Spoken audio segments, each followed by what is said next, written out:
Alright guys, working on old green today. My 2004 F150. I'm working on the four-wheel drive system today.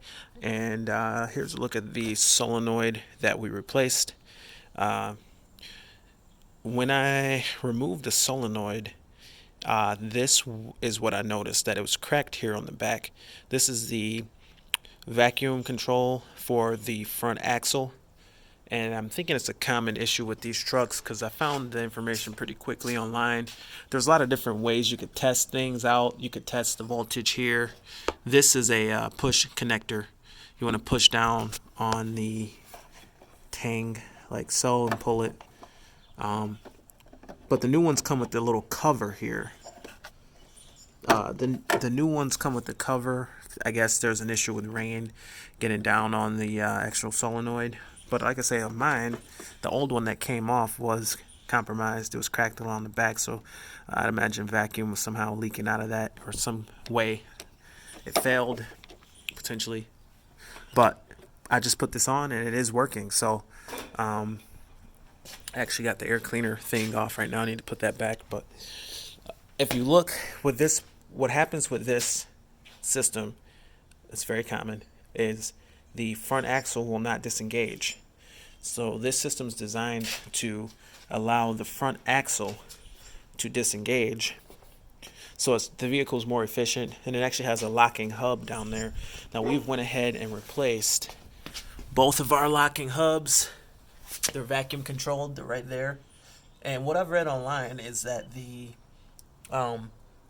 air hoses that go to the hubs are pretty robust. On the 2004 to 2008 F150s, they rarely have air leaks or anything like that. The lines themselves are really solid, but the solenoid is known to fail. So, instead of getting out the voltmeter and testing everything, the part was like $30 or so shipped. It was really like $18 for this whole deal. So I figured I'd just throw it on the truck and see what happened. So finally getting around to doing it, and I'm actually testing everything out right now. So what you notice is every time you turn off the vehicle, the hubs lock again. So with the vehicle off, the wheel lifted up, if I spin the wheel, then you notice it doesn't really want to keep going too long. It kind of stops real short. Well, if you look underneath, you'll notice that the shaft is turning with the wheel. What happens is when you start the vehicle up, the axle disengages. And I guess the reason behind that is so every time you start and stop the truck, it keeps movement with the axles, which with the vacuum hubs, and there's grease involved. And I guess Ford figured it's better if it's moving constantly versus sitting for years or for the whole season. You might not use four-wheel drive for months and months at a time.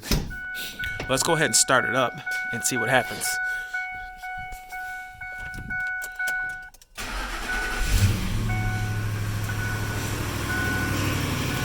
Alright, so now it's running.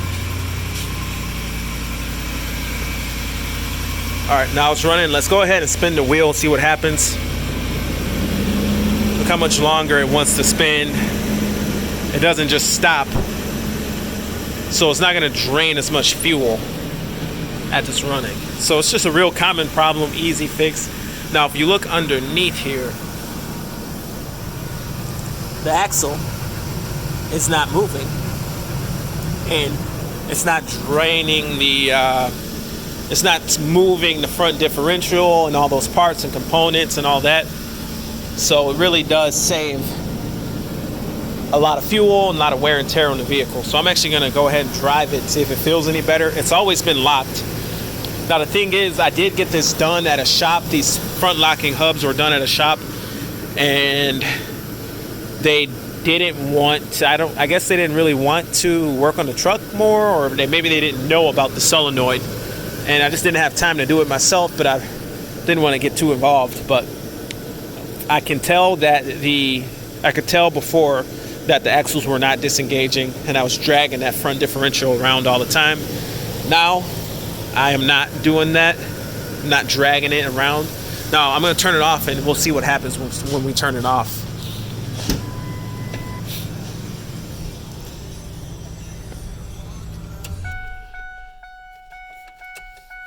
Okay, so we turned it off.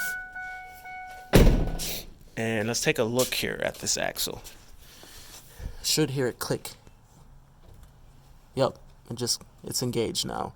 So now that the vehicle's off, the axle is engaged again.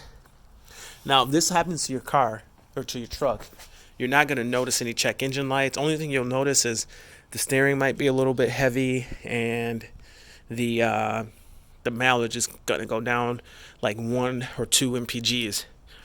But there's not going to be any warning lights or anything. Your four-wheel drive is still going to work.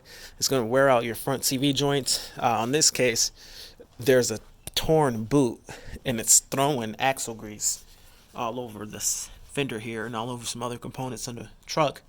And since it's throwing axle grease, doing this kind of can extend the repair a little longer before I actually go ahead and replace that axle. I can wait until winter because now that axle is not going to be spinning all the time.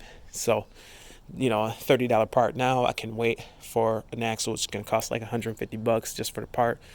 So, just doing that kind of saves money and buys me a little bit of time.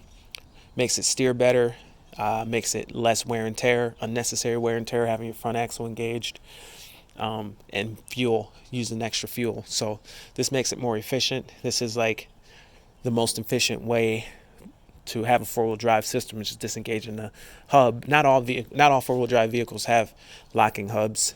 Some of the GM trucks in the past that I've seen did not have locking hubs, but this Ford does. And 04 GM didn't have locking hubs, at least, but it is more efficient to do it this way.